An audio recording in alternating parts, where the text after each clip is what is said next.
Hello, welcome to the Self Learning Podcast by Dr. Sushma Singh. Let us start discussion on Chapter 6, The Challenges of Cultural Diversity.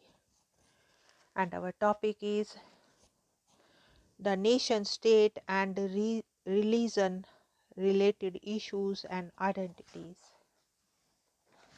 Perhaps the most contentious of all aspects of cultural diversity are issues relating to religious communities and religion based identities. These issues may be broadly divided into two related groups: the secularism communalism set and the minority majority set. Questions of secularism and communalism are about the state's relationship to religion and to the political groupings that evoke religion as their primary identity. Questions about minorities and majorities involve decisions on how the state is to treat different religious, ethnic, or other communities that are unequal in terms of numbers and or power, including social, economic, and political power. Now let us discuss the point minority rights and nation buildings. In Indian nationalism, the dominant trend was marked by an inclusive and democratic vision. Inclusive because it recognized diversity and plurality. Democratic because it sought to do away with the discrimination and exclusion and bring forth a just and equitable society.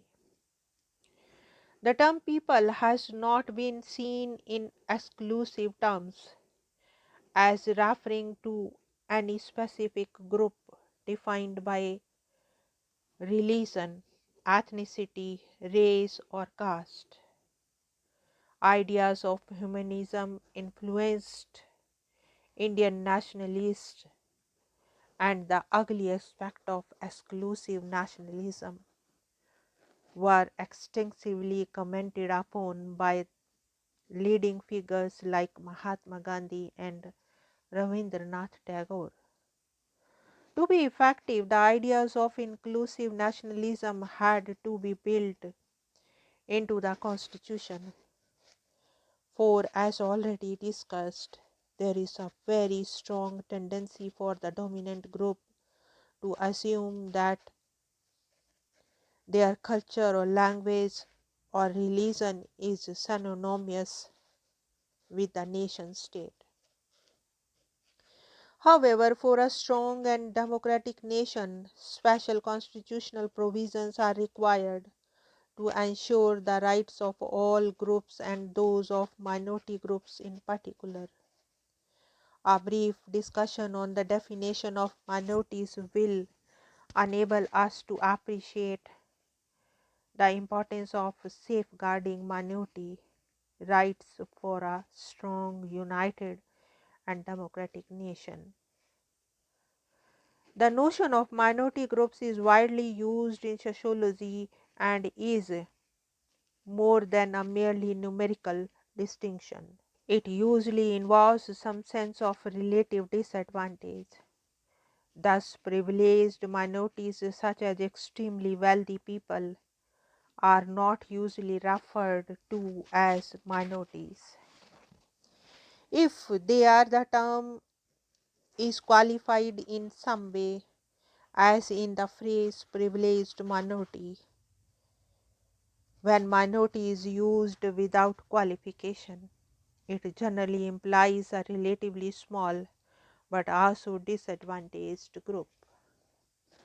The sociological sense of minority also implies that the members of the minority form a collectivity, that is, they have a strong sense of group solidarity, a feeling of togetherness.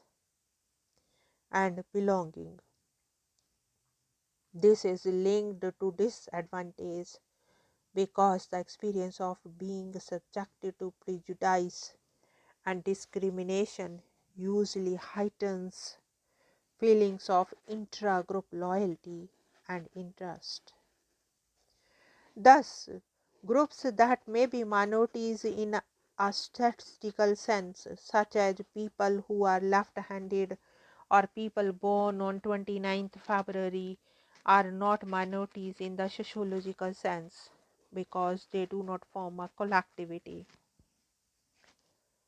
However, it is possible to have anomalous instances where a minority group is disadvantaged in one sense but not in another.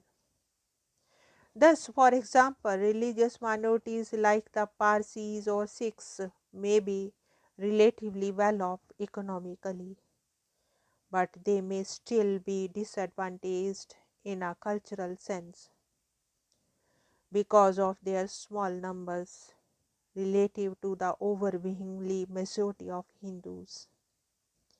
Religious or cultural minorities need special protection because of the demographic dominance of the majority. In democratic politics, it is always possible to convert a numerical majority into political power through elections. This means that the religious or cultural minorities, regardless of their economic or social position, are politically vulnerable. They must face the risk that the majority community will capture political power and use the state machinery to suppress their religious or cultural institutions, ultimately forcing them to abandon their distinctive identity.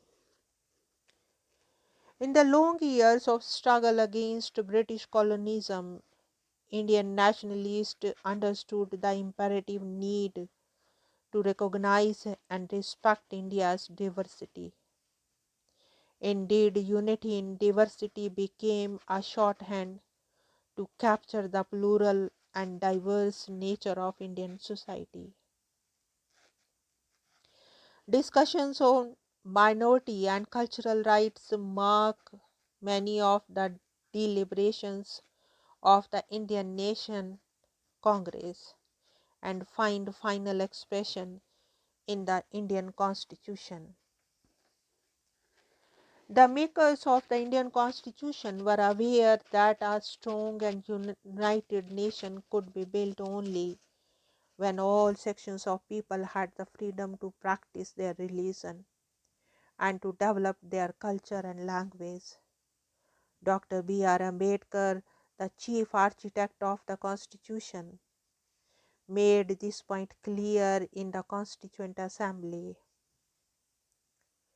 In the last 3 decades, we have witnessed how non recognition of the rights of different groups of people in a country can have grave implications for national unity. One of the key issues that led to the formation of Bangladesh was the unwillingness of the Pakistani state to recognize the cultural and linguistic rights of the people of Bangladesh. One of the many contentious issues that formed the backdrop of the ethnic conflict in Sri Lanka was the imposition of Sinhalese as a national language. Likewise, any forcible imposition of a language or religion on any group of people in India weakens national unity, which is based upon a recognition of differences. Indian nationalism recognizes this and the Indian Constitution affirms this. Finally, it is useful to note that the minorities exist everywhere, not just in India. In most nation states, they are tend to be a dominant social group, whether cultural, ethnic, racial, or religious. Nowhere in the world is there a nation state consisting exclusively of a single homogeneous cultural group. Even where this was almost true, as in countries like Iceland, Sweden, or South Korea. Modern capitalism, colonialism, and large scale migration have brought in a plurality of groups. Even the smallest state will have minorities, whether in religious, ethnic, linguistic, or racial terms. Now, let us wind up the session and thank you very much for engaging yourself with the Self Learning Podcast.